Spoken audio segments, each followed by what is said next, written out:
Alright, good morning. So panibagong araw, panibagong vlog, panibagong reaction na naman tayo. Itong sinira na Chocolate Hills World Heritage. Binaboy nyo. Senator Rapi Tulfo, galit na galit. At kanyang gustong kastiguhin itong taga-DNR na pumayag na magtayo umano dito ng isang resort sa mismong gitna ng mga Chocolate Hills. Alright, so panoorin natin. Let's go.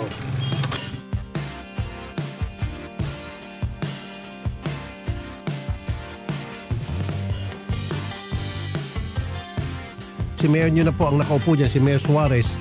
Bakit po hindi nyo na flag down ito na bawal to nasa ano kaya? Nasa loob ng protected area.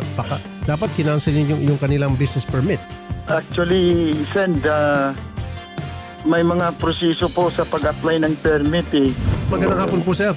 Yes, sir. Yes, sir.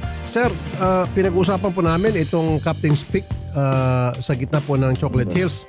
Alam niyo na ho ito, ano? Bakit po nakalusot? Sir, I'm sorry, sir, kasi we have instructions na we will have to seek clearance muna, sir, from our principal. Who is your principal? Our central officer. And who would that be, sir? Yung official, whoever is in charge, we need to seek clearance po, sir. Kayo ba sitting chairman ng PAMBI dyan sa Bohol area? Tama ba, sir? Yes, sir. Yes, sir. Kayo ho ba ang isa sa mga member ng PAMBI? Yung chair, sir. Chair. Kayo po yung chair, tama? Yes, sir. Okay.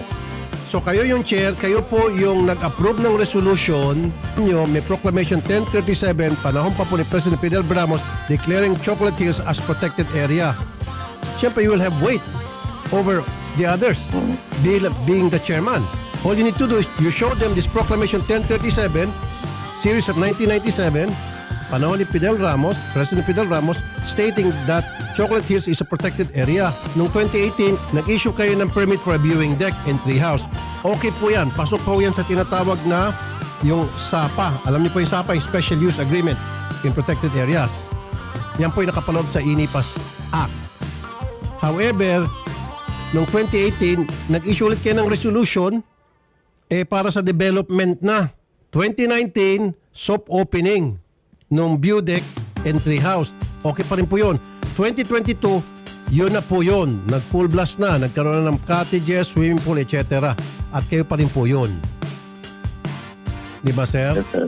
Noong 2022, nagkaroon po ng newspaper article sa Bohol, local, na binabatikos po yan at umaksyon po si Attorney Jamie Villamor at nag-request po sa DNR na ipasara at wala ho kayong ginawa.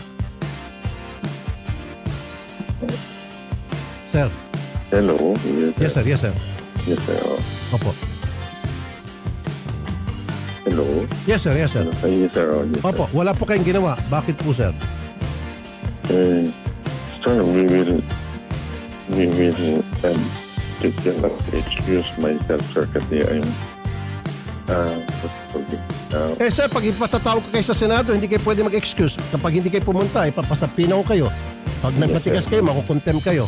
Hindi po, the taong bayan needs an answer right here, right now. Kung masagot mo to na maayos today, hindi na siguro ikaw patatawag sa Senado, hindi ko na kailangan siguro magkaroon ng hearing kasi nasagot na yung mga katanungan na nais namin malaman lahat.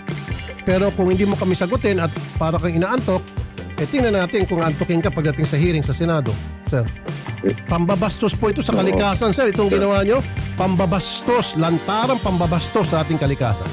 They were supposed to secure an ECC, pero they have not secured an ECC, sir. I know, in the first place, hindi sana kayo nag-issue ng resolution na allowing Captain's Peak na magkaroon ng construction dyan sa area na yan. That resolution that you issued, yun po ang ginamit ng LGU para issuean sila ng business permit sa BPLO, Business Permit Licensing Office.